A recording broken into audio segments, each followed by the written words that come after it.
Drawing things for complete strangers, but my parents will probably watch this, so I guess they're not our strangers completely. Bad art. Yellow, and welcome to another episode of the BADART man. Speaking of man, let's talk about my daddy. Who is the man? What can I say about my dad? So many stories to tell, so little that I want to tell you. So like pretty much like I did for my mom for Mother's Day, I figured I'd dedicate an episode of Bad Art to my dad and talk about how great he is and how good of a man he was to me. I guess we can start out with describing him. And this actually helps because when over the weekend I was watching Gone in 60 Seconds, which is one of my favorite movies, and Vinnie Jones is in that movie, and he plays this character called Sphinx, and that character is pretty much how to describe my dad, like the type of person that he is. It's just, he's this real silent person, like he's just there. And when everybody else is breaking their backs trying to figure out a problem, like he just always has like the most simplest solution to get through it, you know. It's just, you know, and like, so it's like he's just there, and he's always quiet, and when he starts talking, everybody pays attention, and everybody's after he gets done talking, everybody's just like enlightened, you know. They're just like, man, like that was deep. Uncle used to tell me stories about when he first met him. When he first met my dad, and he was just like, dude, he was like, I've known your dad for years, and he's always like just been so quiet and just never said anything. He was just there, like he'd just be sitting down, and your mom and everybody would just be talking around him and stuff, and he'd just be sitting there just listening, and I always thought it was so weird. And then he was saying like how like years later he finally like sat down and have a conversation with him, like where my dad actually started talking. And he was just like, wow. He was like, I didn't even know you talked, you know, like it was something like that. And it's really weird to hear that from people, or not weird, but it's funny just because it's, I have encountered that with him, but I've had conversations with my dad all the time when I was growing up, and I still have them to this day. You know, they usually were conversations that went like, you know, he'll ask me, why isn't the grass cut? And I'd just be like, look, Dad, I understand that I told you I was going to cut the grass right after I beat Zelda, which was like going to take 30 minutes or so. But it's not my fault that Ganondorf decided to morph into this demon mutated pig and started wrecking havoc on Hyrule, okay? And I had to stop him. I couldn't leave Zelda alone to carry that burden on her own. So I had to help her. And he's like, you know, and he gets pissed at me, and he ends up cutting the grass and I don't. But you know, I had good conversations with him too. The most awkward conversation I've ever had with him was the talk. Put bunny ears on it. You know what I'm talking about when I say the talk. And it was dirty. It was real dirty the way he did it, because he was driving me to my buddy's house. And usually when I ride in the car with my dad, it's really like simple conversations. Like, you know, he'll ask you how you're doing, or he'll give me like a toy that he found somewhere, and you know, because I like to play with toys and stuff, and you know, or he just talk about just random stuff, you know. But like this was the one time where we're just riding in the car and I'm going to my buddy's house, and he was just like, so what do you know about sex? And I was like, oh God, no, don't do that. Oh my God, you know. And he just kept going, man. He was like, you know, and I was like, I know it's how babies are made, you know. Like I'm trying to play dumb. I know what he's talking about. Like I don't know if he knows or not, but I know more.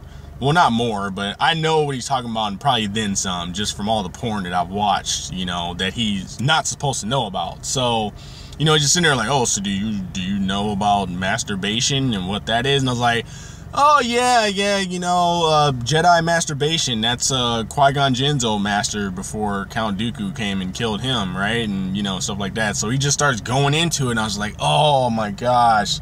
And like my buddy's house was just down the street, like not walking distance, but like just like maybe a 10-15 minute drive.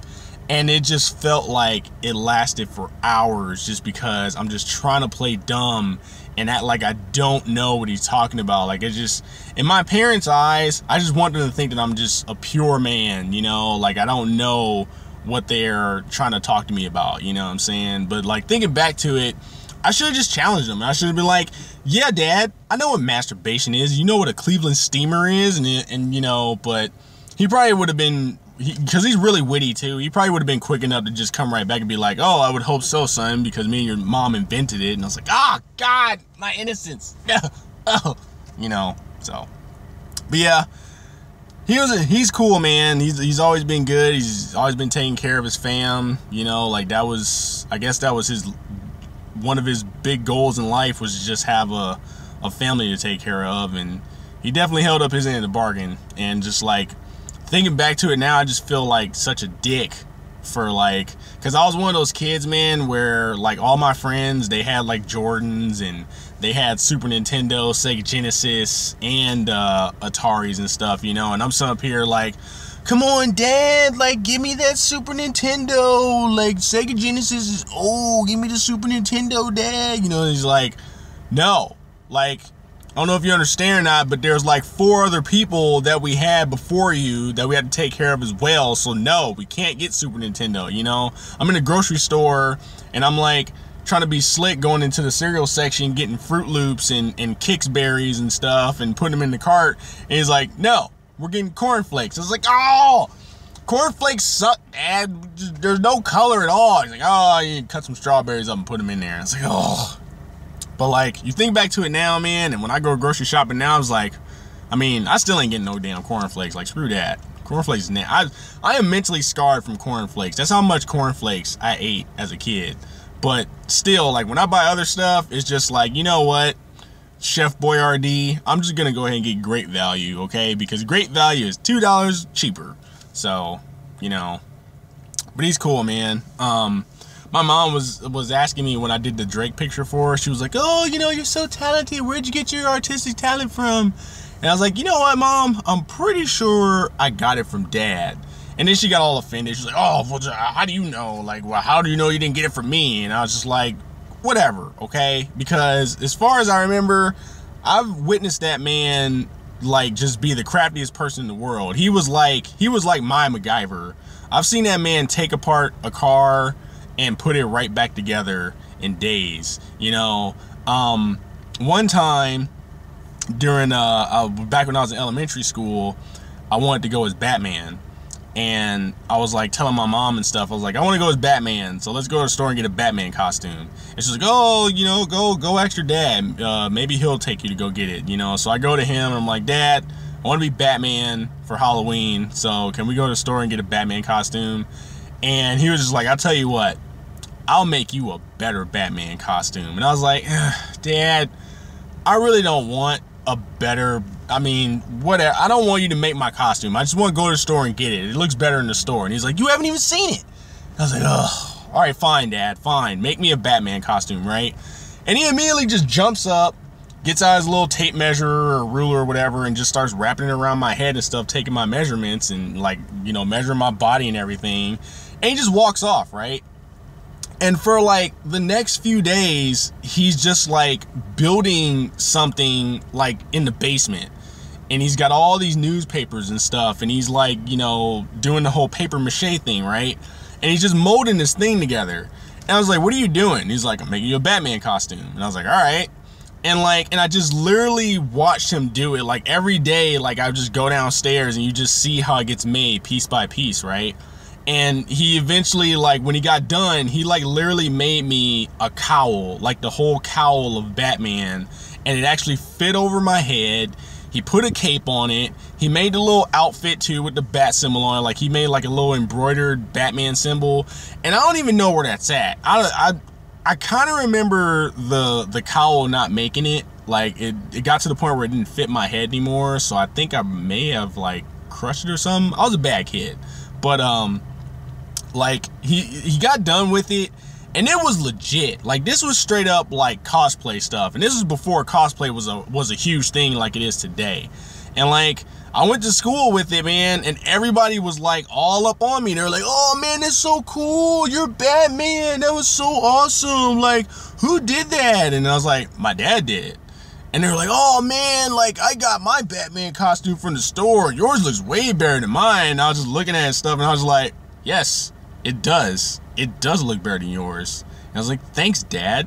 So like, if I gotta blame my artistic talents on anything, I blame it on my dad. I got it from him. Cause he's just like, he's a wizard with his hands. Like he uses his hands for so much. Like whether it's like doing some mechanical work on a car, or if it's just freaking drawing up schematics of a blueprint of some invention that he came up with, like he does that. And that's where I get my creativity from too. So that was really cool, man. And so you know, he's got those soft sides to him. You know, he's a man's man, but he's got a little tender side.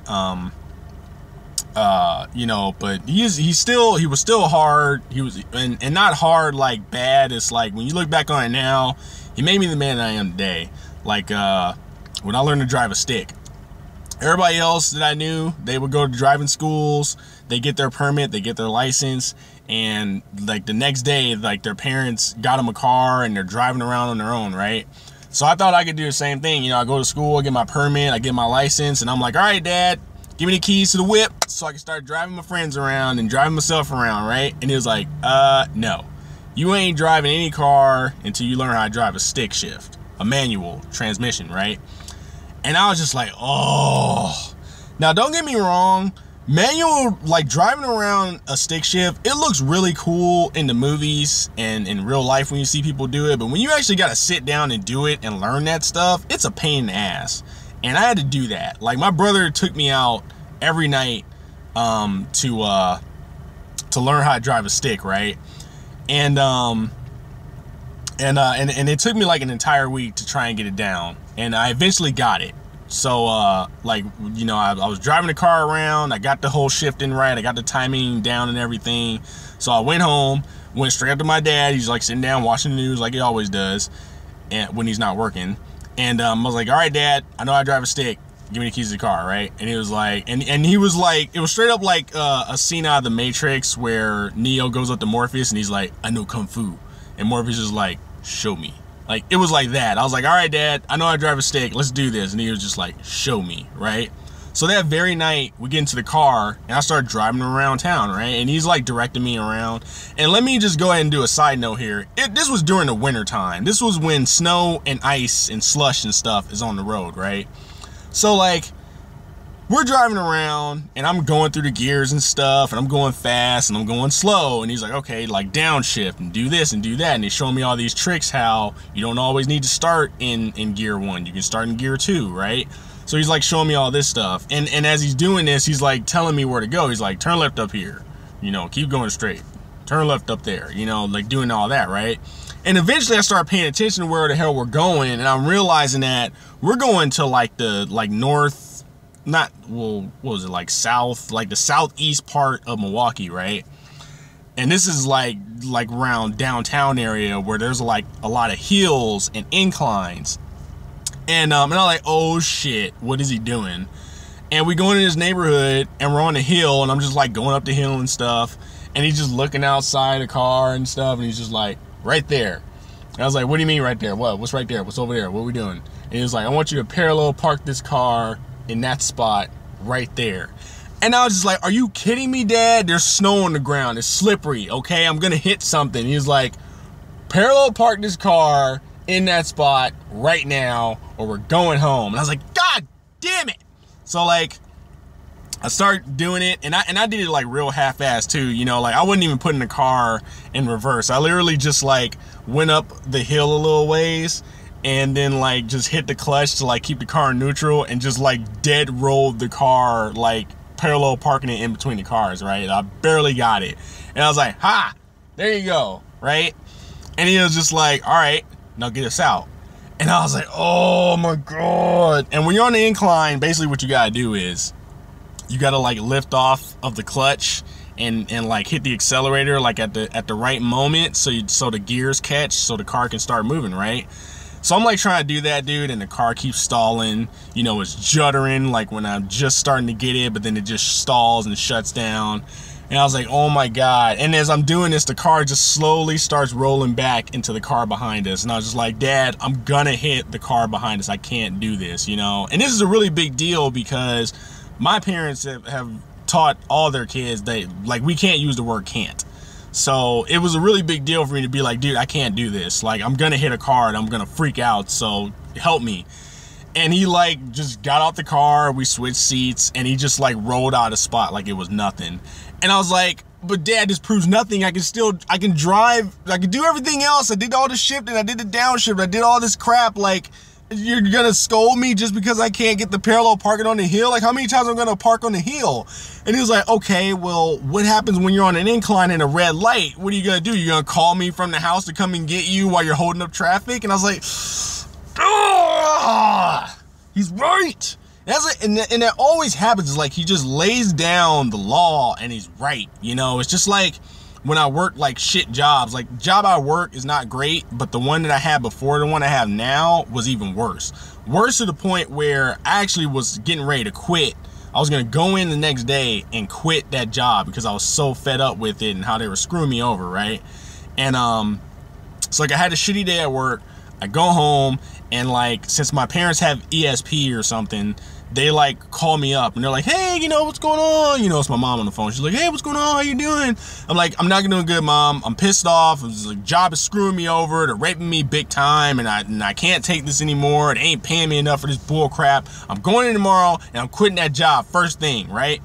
So she's like, oh yeah, okay, cool. Talk to your dad. I'm like, no, I don't want to talk to him. And right when I say that, hey, what's up? And I was like, ugh. Hey, Dad, what's going on? And he was like, what's the problem? And I'm like, nothing, man. Just, you know, I'm just dealing with this job and it's pissing me off and they're making me mad. And, you know, today was the worst, like the worst day I've ever had. And I've been at that job for years. I just don't want to do anymore. I'm going to quit because I'm tired and I'm going to find a new job, right? And he was just like, all right, well, you have a new job lined up at least? And I was like, no. And he was like, well, let me tell you something right now. You might want to find another job before you quit the one you have now, because it's a little harder to convince somebody that you want to work for them when you don't have a job. If you have a job already, you know, and you're like going to apply for another one, you kind of show people that you are a worker, you're ready to work, you're ready to like do some work and everything like that and crap like that, right? So like, once again, I was like, oh, I was like, he's right. Oh God, I can't take this, you know. So he talked me down off the ledge, and I ended up staying at that job for like way longer than I should have. But now I work at a different job. Still not what I want to do, but it's way better than what I came from. So that was pretty much it. But yeah, man, and that's just the kind of person that my dad is. Like, he takes care of business. Like, he's old school. How many people do you know that are still married to their wives or their wife with 5 kids from that woman, and they're still married to him? Now, granted, he probably is miserable. You know, maybe that's the whole silent thing, is just him being a shell of a man, but I didn't get that vibe from him. Like, and actually, that was one of the things I wanted to say too. That was another story I can tell you, is when I confronted him one day, because like, to give you a little backstory, one day I was just talking with my sister-in-law, and she was like, hey man, are you an accident? And I was like, what do you mean? And she was like, well, you're named after your dad, but you're the last kid in your family. Like, you're the baby. Usually people name their firstborn after themselves, right? So why are you the last one and you're named after your dad? And I was like, she actually has a point there. So I just started thinking about it, and I wasn't like I was depressed or anything. I was just curious. So one day, my dad came out to visit me in Arizona. And this time, the tables were turned. It was gonna be like the sex talk, but reverse, right? Now, I'm in the driver's seat. Now, he's in the passenger seat. And I'm like, so, Dad, I got something to ask you. And he was like, shoot, what's up? And I was like, so, here's the thing. I'm named after you, but I'm the last one born. So, was I an accident? And he was like, what? And I was like, am I an accident? I was like, it's okay if I am. It's, you know, I mean, it's not like you can do anything about it now. I'm here. There ain't nothing you can do about it. I'm here to stay. You know what I'm saying? But I was like, but my theory was, because I've been thinking about it, my theory was that, you know, you got Courtney, or you got Chevelle, Courtney, Chauncey, Shelly, and then me. So your first 3 were boys. So I'm figuring you and mom are like, oh, you know, we got 3 boys. It's all great, but really would like to try for a girl. So you guys try it again. And that's when you get Shelly, right? You get your girl. So now I'm thinking either you were just trying to like test the waters where you're like, well, maybe we're on the hot streak now. Maybe we got all the boy juices out of the way and now we can start getting to the girls. Like, let's try for another girl, give Shelly a sister to hang out with, right? So you try again and then you got me. And then it's like, hey, I'm a guy, you know, like, hey, what's going on? You know what I mean? So like, that's my theory. But if I'm an accident, just go ahead and say it. I'm not gonna get pissed off. I'm just curious. I want to know. And like, without hesitation, he was just like, no, you were not an accident. You know, he was like, we had you. He was like, we always wanted a big family. So, and we had the money to have you. We had the money to have 5 kids. Like, you know, we ain't rich or anything. It's just that we planned it around our budget and what we were able to handle. And 5 kids was the limit. So yeah, that's why you're here. You're not an accident, right?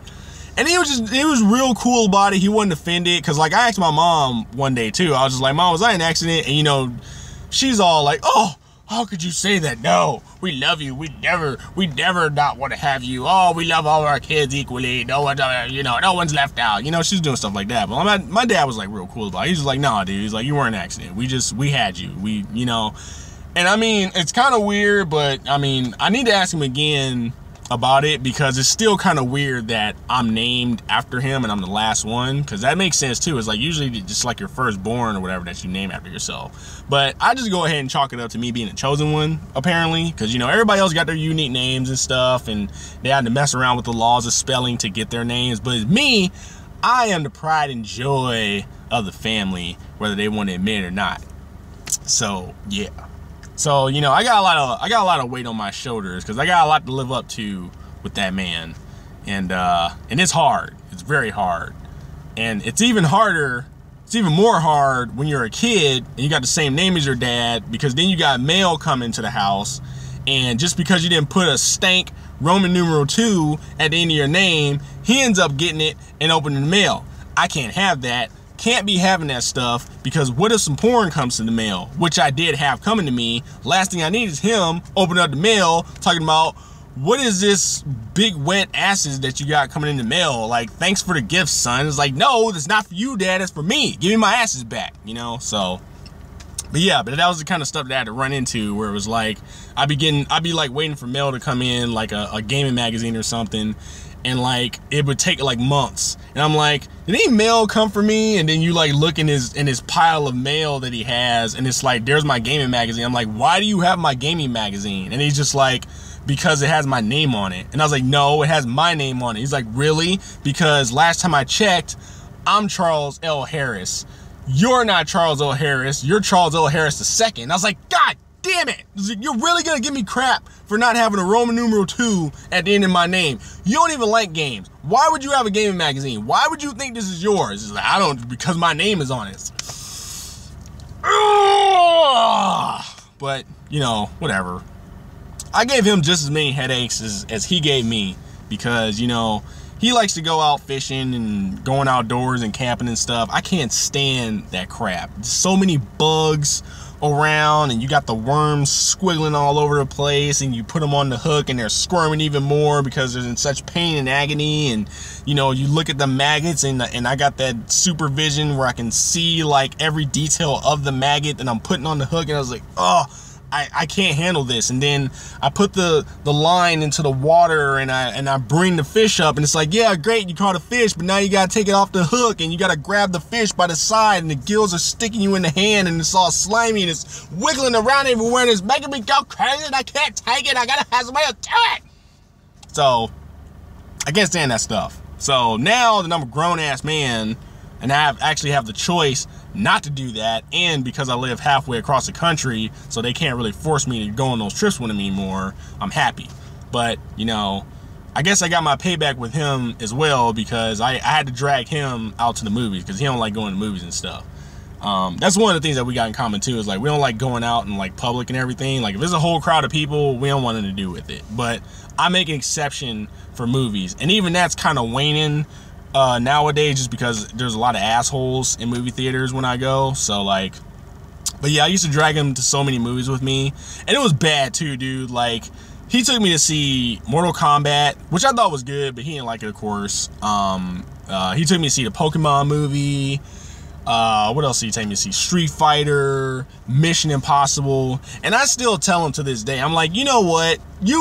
I'll give you Street Fighter, Mortal Kombat, and Pokemon. I'll give you those, all right? Like, because that's the stuff I'm into. But you cannot sit here and tell me that you did not enjoy Mission Impossible. You never seen anything like that before. Come on now. And he was like, yeah, I like the TV show better. And it's like, oh, whatever. You know. Recently, he came out one time for my birthday, and we went to go see The Amazing Spider-Man 2. Oh my God. After that, I was just like, you know what? I ain't never taking you to the movies anymore, because every time I take you to the movies, 9 times out of 10 the movies are gonna just be horrible. And this is a rare occasion where I didn't even like the movie. Like, we went to go see Amazing Spider-Man 2, and like 15 minutes in the movie, he leans over, when's the movie gonna get good? And I was like, just hold on, Dad, okay? Let him get his spider powers first. It's gonna be all right. Just wait. They gotta set up the story, right? Hour into the movie, when's the movie gonna get good? Okay, Dad, it's the midway point. This is where they make the turn. This is where the climax is getting ready to get built up. Don't worry, it's coming. It's coming, right? 30 minutes after that, it's just like, he was just like, this movie is horrible. And I just held my head down in shame. I was like, you know what? You're right. This movie is horrible. This movie is complete dog shit right now. And I'm so sorry. I'm sorry, Dad. I'm not dragging you to any more movies that don't have the title Mad Max Fury Road in it, okay? It was bad, dude. Like, it was so bad. But I love that man, and he loves me too. And even though he loves all of his kids equally, I know deep down that he loves me more, because we got the same name. And it's hard being a chosen one, you know? So yeah. So let's get to the art. So basically, my dad likes Westerns, surprisingly. I guess he grew up watching them, so naturally he likes Clint Eastwood. I am not the biggest fan of Clint Eastwood. It's not that I like nor dislike him. I'm not into Clint Eastwood. I'm not into Westerns at all, actually. Like, there's only a couple Westerns that I like, and I can count them on one hand. Like, I liked Unforgiven. I like Django Unchained, Kill Bill Volume 2, The Quick and Dead. I don't know what else. Just Westerns just aren't really my thing, all right? And so, you know, he likes Clint Eastwood. I think like Unforgiven, I actually like sat down and watched that with him, and that was just based off of my brother telling me the story of it. So it was on one day, and he was sitting down watching it, my dad, and I was like, all right, I'll watch it with you, you know. And I just sat down watching it, and I was like, all right, it's not a bad movie. It's actually pretty good, you know.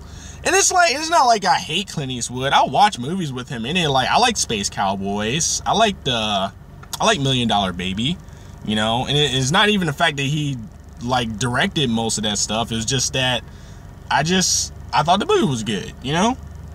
But you know, so I ended up just drawing this for him because I'm broke as a joke, and I don't know what else to get my dad. He's like the hardest person to shop for or to get gifts for. You can only get him so many tackle boxes and fishing poles before it just gets to the point where he's just drowning in that stuff, you know.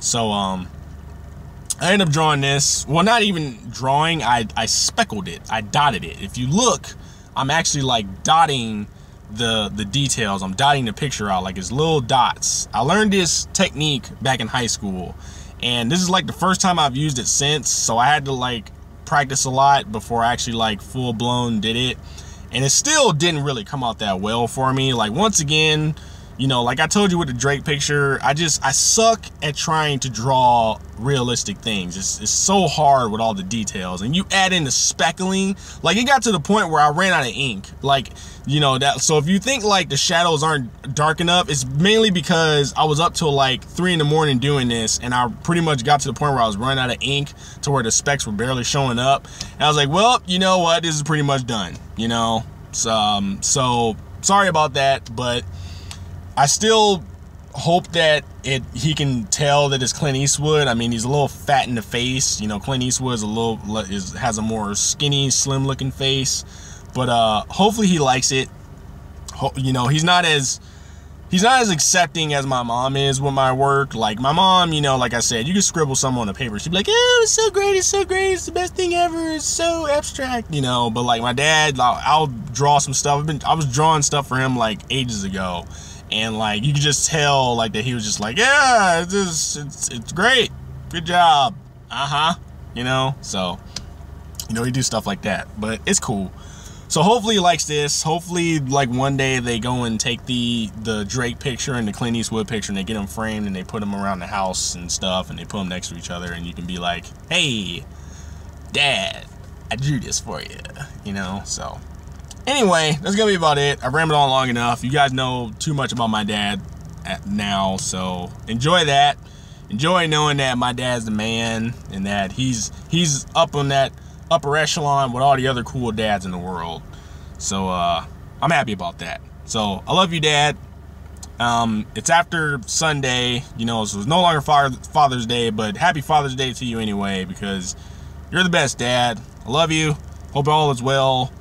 Chauncey, you too. You're a good dad as well. You know, thank you for giving me your you know, my first nephew and my nieces, and you know, and shout out to my Arizona dad, Gary. You know, like, you take care of me when my dad ain't around to do it. So, appreciate you guys. And happy Father's Day to all you other dads out there who are doing your job. Even the ones who couldn't stay with your wives for 40 plus years, you know, and, you know, just the dads out there who are taking care of business. You know, wrap your snake, as my friend's mom would tell him when he was a kid, wrap your snake up and stop having kids and take care of your biz, right?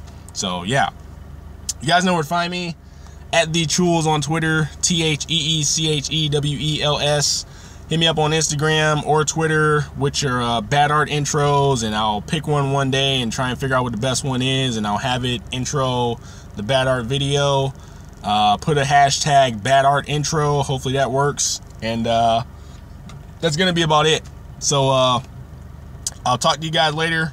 And that was bad, but it could have been worse. And I'm out.